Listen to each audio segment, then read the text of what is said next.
Real quiet because I have a really quiet voice, and if you talk, you won't hear me talk. People never meet people like me, and that's why there are people like me. My name is Michele Sapper. I'm the victim of a drunk driver. I'm going to tell you about who I was before I was hit, my recovery after, and who I am now. Before I start my speech, you should know that everything I am saying about who I was or about the crash itself are facts that I do not remember because of my brain injury. My family needed to fill in details so that I'd be able to do this speech. This first picture, where did you go? There it is of me from before I became a victim. May 1st of 1984 was a typical day, just like any other day. I went to school in the morning. I was a junior at Cal State Northridge.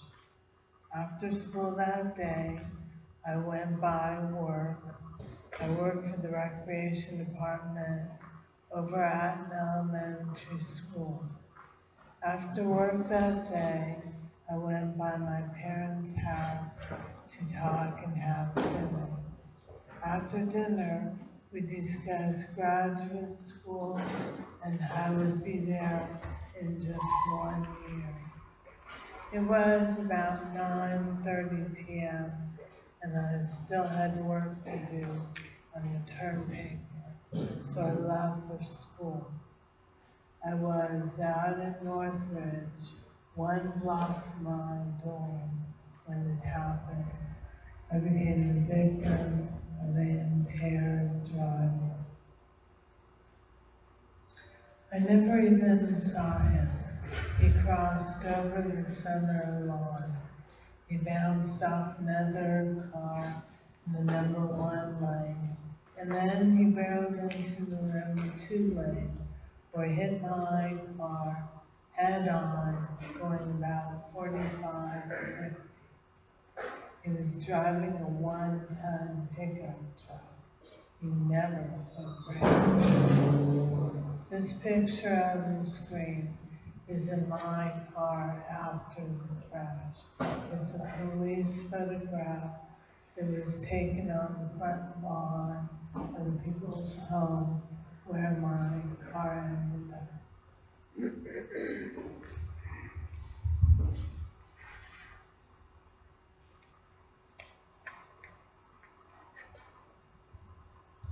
From the impact, my brain was thrown forward against the front of my skull, and then it was smashed to the back of my skull.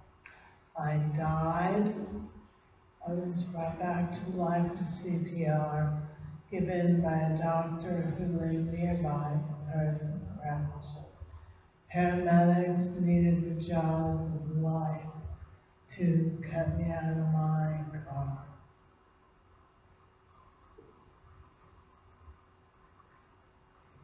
By the time I got to the hospital, I was in a deep coma.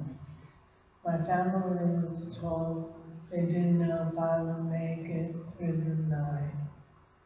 I was paralyzed for the first 3.5 weeks and in coma for 2 months. This picture is of the first week of coma. I was on total life support systems. The tube in my mouth, the respirator, they removed and they inserted the tracheotomy the second week to avoid vocal cord damage. Though my slow speech, that's from my brain injury.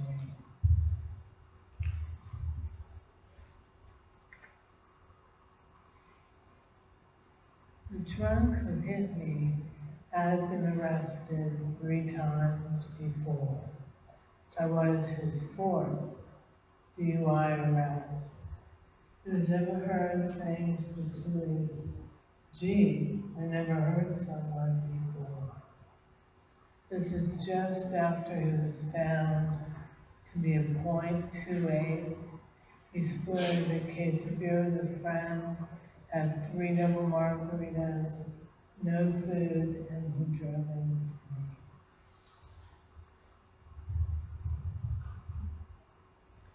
Memories of this period of time, right after I was hit.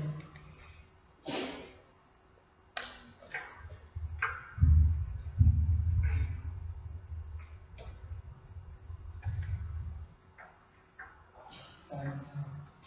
Memories of this period of time, right after I was hit, and about a year before it, are very sketchy. To be truthful, I don't have many memories. Fortunately for me, my family was there to fill in details so that I'd be able to do this speech. After 2 months, I was moved to another hospital, a rehabilitation hospital, for another 2 months before I could move back home. At the rehab hospital, I learned how to walk, I learned how to talk, I learned how to take a shower, I even learned how to go to the bathroom. You know, all the things you do every day and you just don't think about. Just like a baby, when you're relearning, it goes quicker.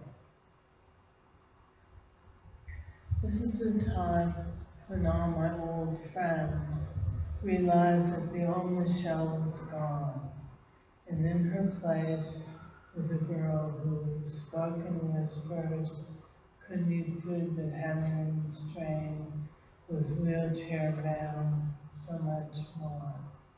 Slowly, they just stopped being my friend, but you take what you can get, right? Can you imagine all your friends deserting you?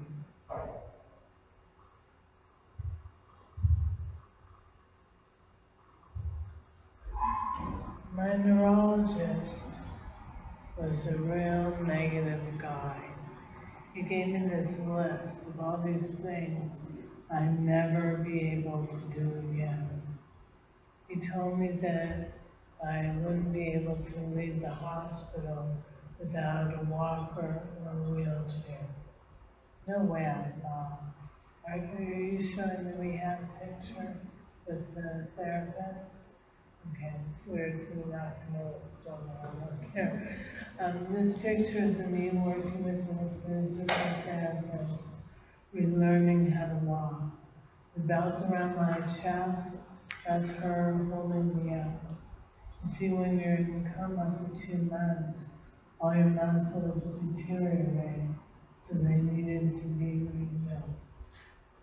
So anyway, my neurologist was a real charmer, and he told me I wouldn't be able to leave the hospital without a walker or a wheelchair. No way, I thought. My family tells my first attempt to walk without that belt holding me up. Sat in bed, my feet on the floor, pushed myself up, and fell flat on my face. Can you imagine not being able to walk? Unfortunately, after 2 months of rehab in the hospital, my neurologist started to talk about putting me in the boarding care for life. Fortunately for me, my family wouldn't hear of it and moved me home to continue private therapy there. I had 5 different types: speech therapy, physical therapy, occupational therapy, cognitive therapy, and neuropsychological therapy. And that's a lot. Slowly, we were able to cut out therapies that were no longer able to help me, But even now, after almost 32 years, I'm still doing what I consider therapy. I will never, never stop trying because I feel the day I stop trying is the day the drunks start to win me. I will never, never let that occur.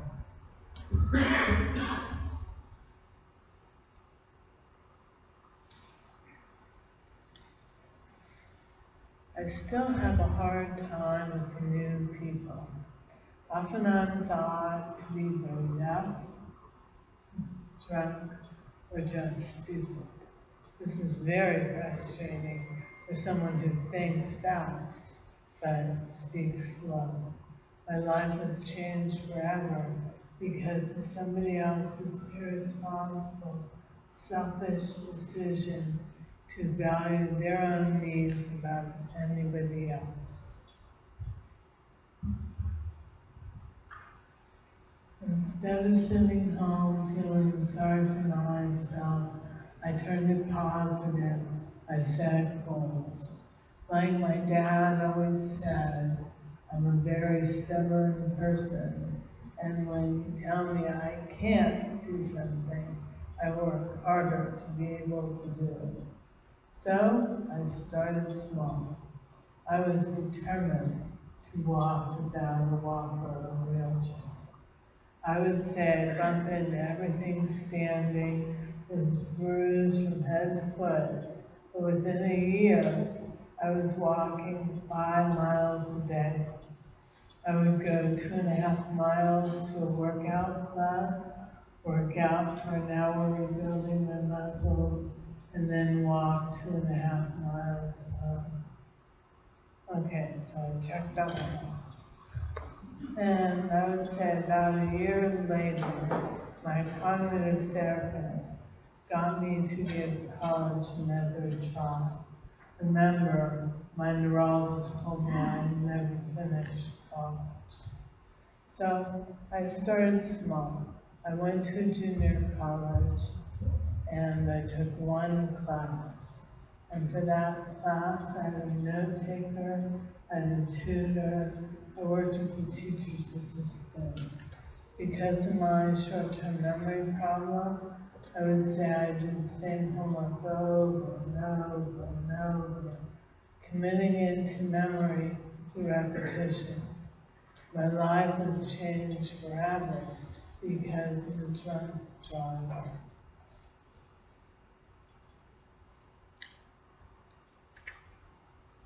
As a result of my head injury, I still have some obvious problems. I have slower speech and I walk a bit different. My short-term memory is very weak. Can't work a normal job like I used to, or even go to school full-time. And for 15 years, they told me I was nearsighted. Every year getting a stronger prescription. So finally I figured, you know what? I have the money, I'm getting laser surgery. Well, I went to the eye doctor, who was a neuro eye doctor, and he dilated me, and I'm sitting there watching TV, having a good old time. And my mom's like, don't watch TV, you're gonna mess up your eyes. And I'm like, Mom, this is the clearest I've seen in a long time. Well, it turned out, and the neurologist said to me, he said, your problem isn't curable by the laser, it's neurological, and excuse me, it's not curable by laser, it's neurological. And when you dilate your eyes, they are relaxed. So the muscle spasm that makes you see nearsighted is relaxed and you see perfect. So, for 15 years, they were using me as a chemical experiment over at the Jewel Stein at UCLA. and they had me dilate my eyes every day. Finally, I was going out with this guy who got me to go to his neuro-ophthalmologist, and he said, "You've been doing it for 15 years, your retina is probably paralyzed. Shame on them." So he got me off the drops, and now I need glasses to drive, but close up, I see perfect. So, whatever that means. Whatever that means. And for almost 20 years, I didn't drive a car. Now, I'm sure that makes some of you very nervous hearing I drive a car. And I have to tell you, when you've been in coma, you don't just get behind the wheel and start driving. You have to go through a program at the hospital where they hook you up to a machine and check your reaction time. I then did 40 hours in the car driver training and passed on the first attempt. And I've driven now for, I guess, 12 years. And I only had one accident, but that wasn't my fault. And that was after 3 years. And the woman kept yelling, new car, new car. She had this beat up old Toyota. I had this hot red Jeep Liberty. So my insurance company fixed my car up just perfect. And they gave her like a pittance. You know, she had a piece of junk. So insurance paid off for me. Okay, California laws were really too easy on drunk drivers back in 1984. A drunk hit me got the maximum sentence. Our laws allowed that.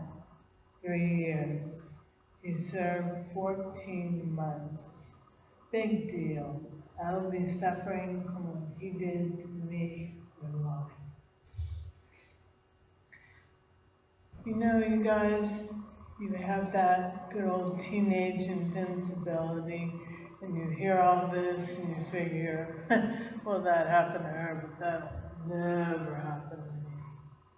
You should know, if somebody had said to me on May 1st, 1984, tonight you're going to die, and be brought back to life with CPR, and be in coma for 2 months, and then the whole rest of your life will be different.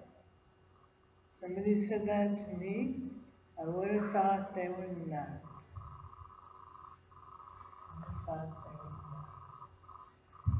Here's some facts about drivers under the influence in the United States. Every 32 minutes, someone is killed because of an impaired driver, and every 45 seconds, someone is injured. 2/3 of the fatalities each day from impaired driving are single car accidents, meaning impaired drivers kill themselves too. The leading cause of death for 15 to 24-year-olds is driving under the influence of alcohol or drugs. I'm going to repeat that. Everybody hear that one? The leading cause of death for 15 to 24-year-olds is driving under the influence of alcohol or drugs. I'll do questions after.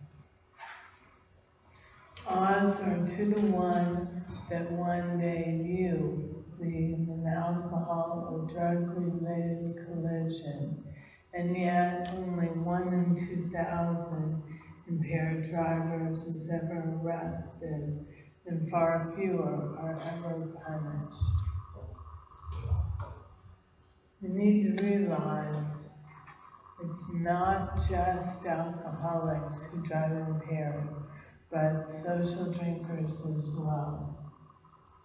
12 ounces of beer, 4 ounces of wine, a wine cooler, or 1 ounce of hard liquor. That is all one drink. So saying, well, I just had a couple beers, that's the same as having a couple margaritas. So you might wonder why I'm telling you this when, of course, you're all underage and you would never drink. You know, your parents, your older friends, they drive impaired, and you need to pay attention and either get their keys or be smart and not get in the car with them. There are so many ways to avoid impaired driving. There is no excuse. You can designate a driver. This is someone who abstained, who won't drink, not whoever drank for the least. You can take a bus home, take a cab home, call a friend, call a parent, call a neighbor. You could walk home. There is no excuse. There's only one way to sober up. Anybody here want to guess? You can talk now. Anybody want to guess? Yeah. Okay, there's only one way to sober up. Get sober. How do you get sober after you drink? Yeah. Well, that'll work too. Matthew said, don't drink at all. But actually, uh-huh. Say it again. Exactly. The only way to sober up is time. Cold showers make cold, clean drunks. Exercise makes fit drunks. Eating makes well-fed drunks. Coffee makes wide-awake drunks. But either way, you're still drunk. The only way to sober up is time. You need to wait an hour and a half after each drink to be able to drive safely.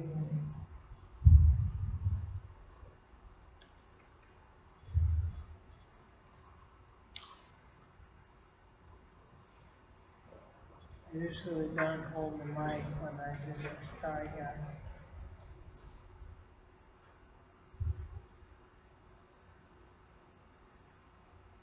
A couple of years ago, I was at a Toastmasters club doing my speech, and there was a guy in the room who also had a head injury, a mild head injury.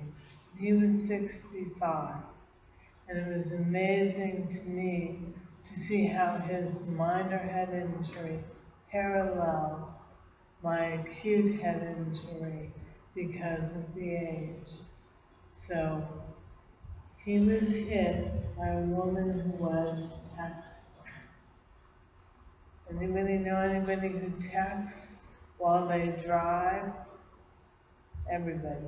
On our way here tonight, the woman in front of us was texting, and she was very involved.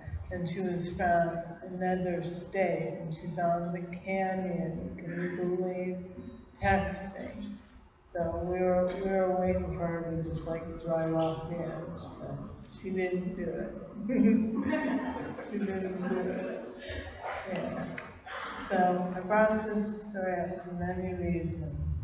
There are so many ways to avoid texting. You need to either turn it off or leave it somewhere away from you and let it just go. It's so dangerous.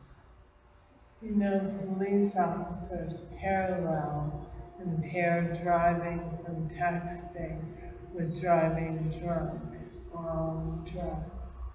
And this really frustrated me until I met Brad and saw what he had been through and realized that maybe it is true.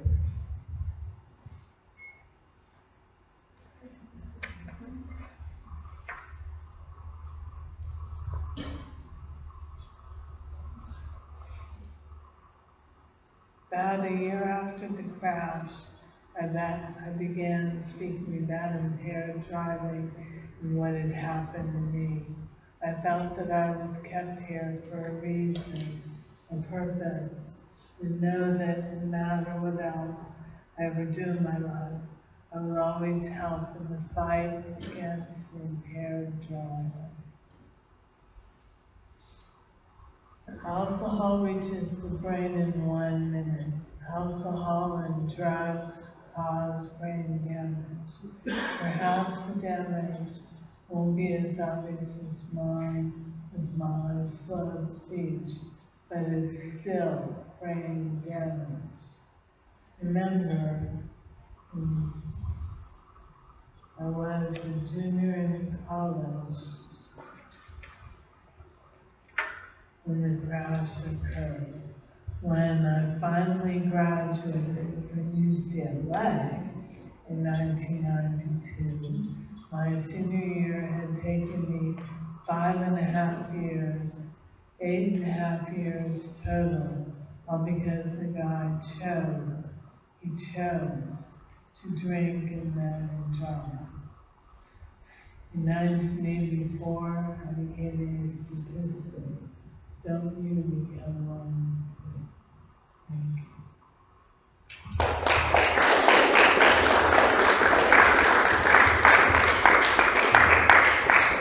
So I have to tell you, I didn't say it before, but I was a scout all the way up through.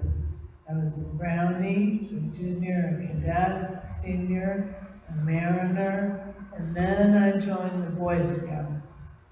Back in the 80s, they used to let women in the explorers. So I was a sea explorer, and we hung out in Marina Del Rey and we went sailing. Very cool. I hear nowadays they don't do it anymore, though the sea base is still there. So. It's now called Century. It just has a name. Okay. But anyway, so I was a Boy Scout too. And I sort of knew your promise, but sort of didn't. Anyway, if anybody has any questions, I'm happy to answer them. I don't buy Jackie, do you have a question? Oh, yes. You said that when we house of death, that everything is 24 years is impaired driving. Yeah. What's the person who hit you between 15 and 24? I'm sorry, I didn't hear you. What's the person who hit you between 15 and 24? No, the man who hit me was 32, father of 2 children. Yeah, could be just anybody. And he walked away just fine. That's right. I was his 4th arrest, and he was overheard saying to the police, "Gee, I never hurt someone before." Did he have any injury at all, like on himself? He asked if he had any injuries, and no, he didn't. Where did it happen? Where? It happened on Plummer, just east of South. Circus streets. Yeah. Right by Seaside. Anybody else? Any other questions? Does the driver who did this, is, you had contact with him? He asked if the driver who did this, if I had contact with him. I would say no, we haven't chatted. I didn't tell you I work for LAPD for 25 years now.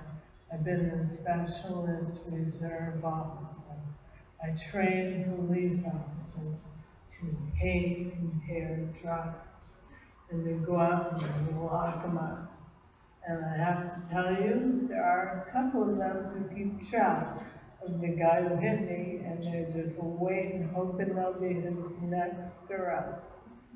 So, yeah. Yeah, but I don't think I answered your question. Oh, have I ever seen him? I know I testified at his criminal trial about how my life was different.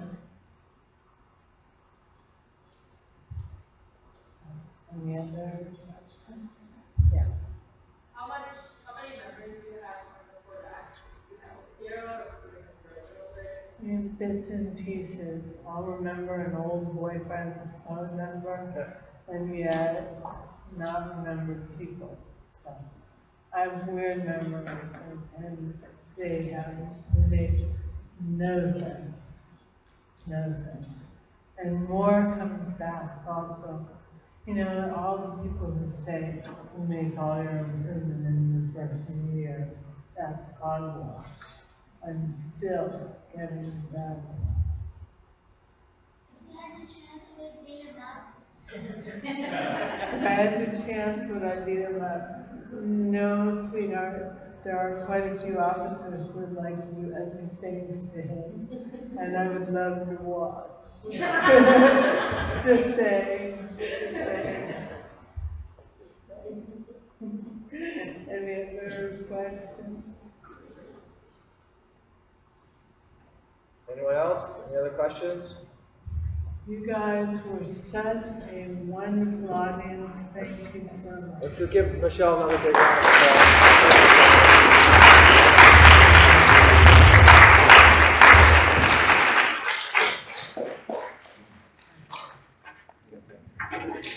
What do you guys think of that? You know, usually when we do our alcohol and drug counseling, we get someone in and tell you guys not to drink and how bad it is.